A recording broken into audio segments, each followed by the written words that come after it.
Mike's Daily Podcast. Episode 1213. 1213. Hello, it's Mike Matthews broadcasting from Cafe Anyway, located somewhere in Podcastro Valley, Mountain. I'd like to thank the wonderful software that I'm using to record this show for crashing. I did a whole show already and it crashed and it saved none of it. Thank you so much. So I'm in a really good mood right now. Hey, how are you today? Mike's Daily Podcast. Actually, I'm kind of happy that it is Fall Back Day. It's like my favorite day of the year. I love getting that extra hour. Mike's Daily Podcast. Of sleep because I work 2 jobs and it's kind of nice to get an extra hour of sleep. It's like Christmas without the ice. It's like getting a present from time, and time is all we need. Time after time. Time, see what's become of me. Yeah. Mike's Daily Podcast. I love that we get that extra hour. To me, that's better than Christmas. Well, today's show, Mike's we have Madame Rootabega, Daily Valentino, Podcast, and Bison Bentley. Yeah! And I would like to say to you, vote on Tuesday. I have got 3 millennial friends. One of them will not vote because he says, I'm not going to vote because the 2 candidates, I hate them, and I'm not going to vote because of that. To me, that's BS, that's lazy, and you've got to vote. Even if it's not for either of the candidates, you've got to vote. And that is the biggest kiss-off ever. That's the biggest sort of just lazy excuse not to vote. I have a friend that's my own age that would strongly disagree with me and say, no, I think the whole political system is corrupted. I'm not going to participate. I'm not going to vote. I say, get the hell out of America. Hey, and I have 2 other millennial friends. One of them just became an American citizen last year. He's not going to vote because he forgot to register, which I can't get too mad about because that happened to me in 1990 when I got back from college. I hadn't re-registered when I got back home, and I felt really bad. Ever since then, though, I have voted every election. Even when I was in Alabama, I re-registered in Alabama to vote. And then I have another millennial friend that just forgets when it's election day. He forgets to go and vote. Even though he has strong political opinions, he forgets to vote because he's a millennial and he's young. There's so many things going on in his life. Look who just walked in. Hello, Michael Massey. It's Madame Rootabega. I have voted every election since the beginning of time. Ooh. That's wonderful, madam. Gee, do you wonder if this podcast is actually going to be recorded or if it's going to break down like the last podcast I did? It just completely... The recording system didn't stop for it. Stop. Michael Masu, I don't know what you're talking about, Michael Masu. Woo. I want to go to Benicia today. Sounds good. I spent an hour yesterday trying to figure out my ballot, my sample ballot, and figure out all the propositions. And Californians have so many propositions to vote for this time. One about porn stars, one about marijuana, all kinds of stuff. And you really have to dig in and read that. They give you a full book with the, for and against arguments, and you really have to dig down deep and see, okay, what's this really about? There's one proposition about how every bill that comes before the California Congress needs to be on the internet for at least 3 days first.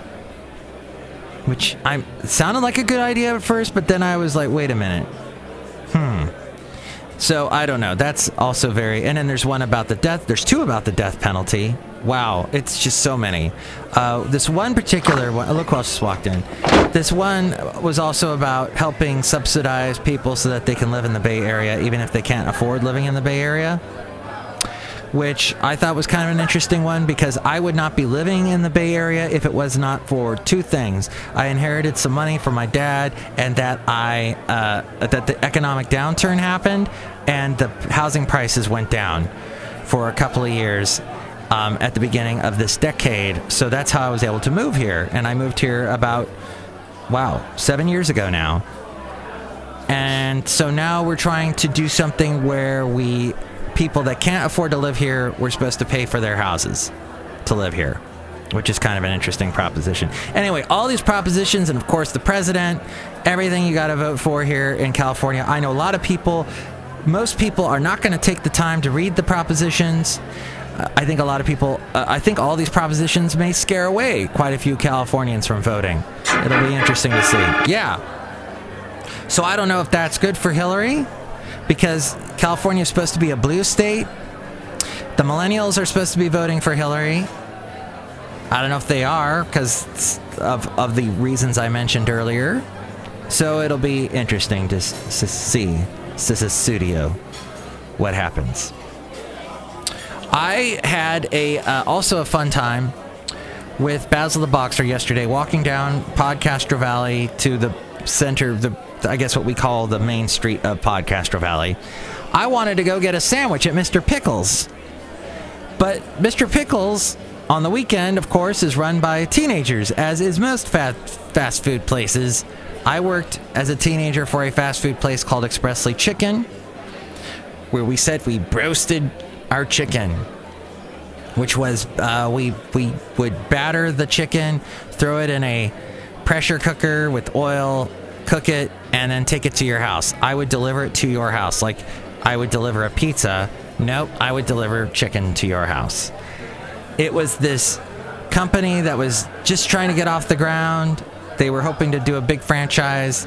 They were Mormons. It didn't work out. They didn't succeed. But when I quit there, it was a couple months later that I got on the radio for the first time. And thus I was bitten by the radio bug. And that is why I'm podcasting to you today, because I still have that disease in my body to want to broadcast. But yes, I went all the way down there, walked about 3 miles to get to Mr. Pickles, and it turned out all the chairs that you would use to sit outside, and I wanted to sit outside because I had my dog with me, Basel the Boxer, and it turned out all the chairs and tables, they were put inside because they wanted to close. Even though it was 2 hours till closing, they wanted to close. Because it's Saturday, dang it, we want to close. So they were trying to close early. And Mr. Pickles, for that, you did not get my money. I so wanted a meatball sandwich, but it didn't happen. Thank you so much. So, to you teenagers of America that run fast food places, I understand you want to close and go and enjoy your Saturday night, but geez, throw the old Gen Xer a bone, will you? Hey, we're going to do the podcast picture. I'll tell you what it is real quick before the little podcast picture aerial announcement happens. And that is, it's of a beautiful sunset that happened in the Bay Area on Friday. And we're going to see sunsets a lot earlier now, an hour earlier, because of the daylight savings. And now we're on Pacific Standard Time, right? Is that what it is? So see that picture now at mikesdailypodcast.com. And here's today's podcast picture. A picture of the sunset from the Hayward Regional Shoreline, looking out towards the peninsula.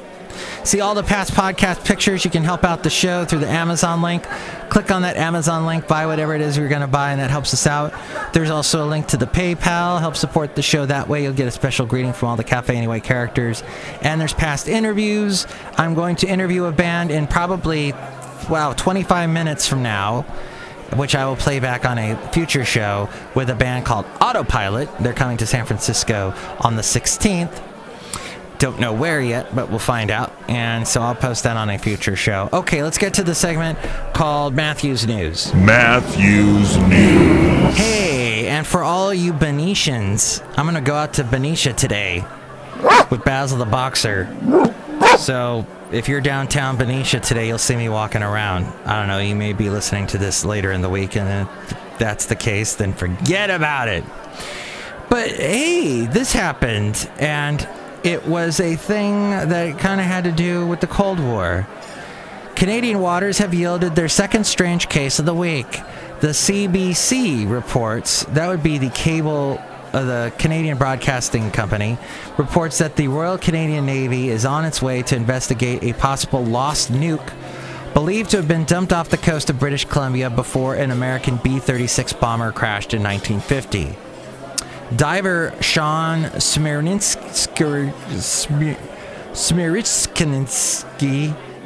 says that he was searching for sea cucumbers recently when he spotted a bizarre object underwater that resembled a giant metal bagel cut in half with bolts bigger than basketballs. He says he told his buddies he might have spotted a UFO. And when he told some fishermen about the sighting a few days later, quote, some old-timer said, "Oh, you might have found that bomb." The bomb the old-timer was referring to was the Mark IV bomb missing since 1950.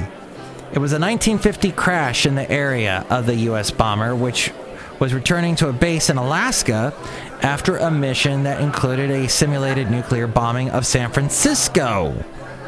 The bomb was packed with TNT and weighed almost 11,000 pounds, though records indicate that its core was packed with lead, not plutonium, so there is little risk of a nuclear accident. This according to a Canadian military spokesperson. Nonetheless, we do want to be sure and we do want to investigate it further, he says, adding that experts will determine whether the object should be retrieved or left where it is. Earlier this week, the Canadian military investigated a strange noise coming from the Arctic sea floor. Don't know if that was connected in any way. This according to a USA Today. As we go outside a cafe anyway, where we bring you Mike's Daily Podcast somewhere in Podcastro Valley. Enjoy the rest of your day. Once you get the extra hours sleep, then the rest of the day is just kind of a downer, isn't it? Because then the sun goes down fast and yeah. Oh well. Well, enjoy your fast food that you get from your local teenagers. If you're a local teenager, thank you for your service in the fast food world. I know it's not easy. Thanks for putting up with old guys like me. Next show, it's going to be Chely Shoehart, Floyd the Floorman, John Deere the Engineer.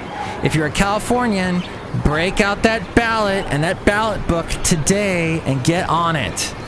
My little tip is save all the junk mail you get and the campaigns that send you the most junk mail. Get your little bit of vengeance against them by voting against whatever they want you to vote for. That's what I'm doing with several measures that have just completely blitzed me with junk mail. I'm like, forget you. I'm voting against you.